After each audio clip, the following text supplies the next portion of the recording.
Hello everyone, so we are back for a second video on negotiations. Now this is going to be a very powerful packed video with a very small timing and very amazing content. So just stay tuned and let's get started. So in the first video we talked about tactical empathy, not exactly using that term, but this term was learned by me from Chris Voss's book, and that is a very powerful book.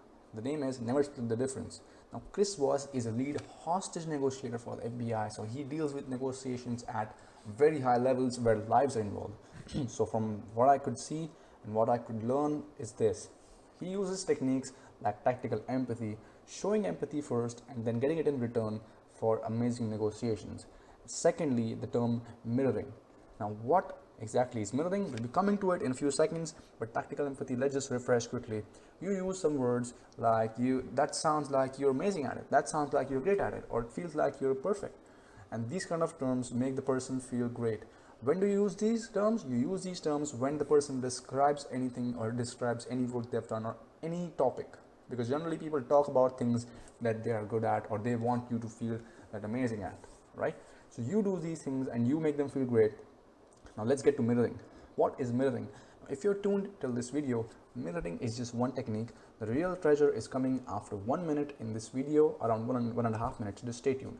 So mirroring is a technique that people use, negotiators use, and you just basically copy the last 2 to 3 words that are said by the other person and reuse those words in your sentences. You need not start off with those very words, but you have to use them in your sentences as much as possible and repeat them without being a creep, obviously.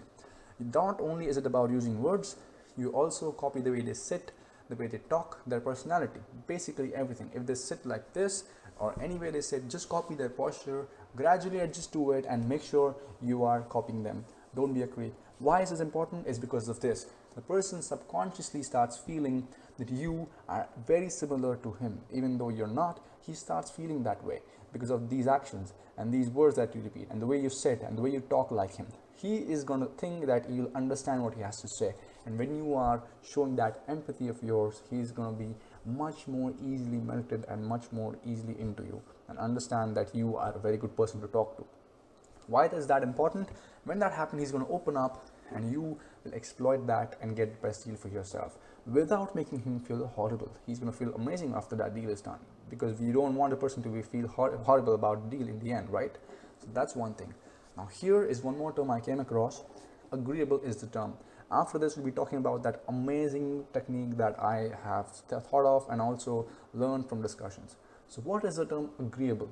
Agreeable is any person that is very sweet, caring, or shows that very friendly attitude, or easy to talk to or convince, is not so hard to talk to. These kind of people are agreeable. When someone is agreeable, that sounds amazing, but in reality research shows that agreeable people get paid lesser compared to non-agreeable people, or less agreeable people to be precise. Now what exactly can you do? You don't have to be harsh, you don't have to be in denial mode every time, but make sure in any negotiation you ask questions that indirectly spell no. You want to do that without being direct.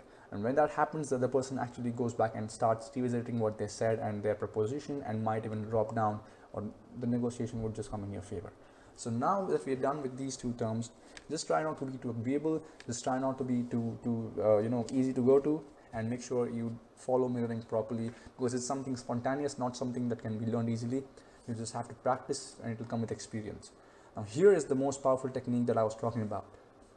Apart from all these techniques, you want to make sure that you have the upper edge in any negotiation. Apart from asking questions, here's one thing you can do. In any negotiation, don't be the first one to talk. If there is a lot of silence in the beginning and no one's initiating, you probably want to start off, right? So in that case, just start off saying like, hi, so XYZ, how are you? I hope you're great. And yeah, so tell me, I wanted to know about it. The person just starts off. Don't talk much about the deal itself, just be generic. Once he starts off, you don't want to interrupt him, and even after he's done, here's a really good thing you should do. Don't ever start off immediately after it's done. Maintain a very strong eye contact, maintain a face that doesn't have a smile on it. Just have a hard eye contact, not a creepy one, for at least 5 seconds. Don't say anything. If the person has anything else that he's hiding or something that he's kept behind from you, chances are he's going to speak it up. Just think about it. If you're talking to someone and the person just keeps staring at you, you subconsciously start feeling that there's something he knows already, and then you open up about that very thing. Now, it may not work with everyone. If the person is an expert, it may or may not work. But if you're working with someone at your experience level, or at your age, or at a younger age, this will work. Just make sure you don't talk too much in any negotiation. Make sure you mirror them properly. Make sure you're not too agreeable. Make sure your questions are being asked in a way that spell no. Don't be direct, don't be harsh. Make the person feel amazing about themselves in the end. So what does is the mixture is like this: you are saying no, you are saying the person is amazing. You are saying no, you are saying he's amazing. He's not able to deny it within himself. He keeps debating about you being an amazing person, and he's still saying no. In the end, he knows you're an amazing person, and he's going to change his mind somewhat without feeling bad about the negotiation. So this is about how you can change the negotiation in your favor. And thank you for watching this video, guys. This is Wealth Workout. We'll be back with another amazing video and great content in the future. Peace out.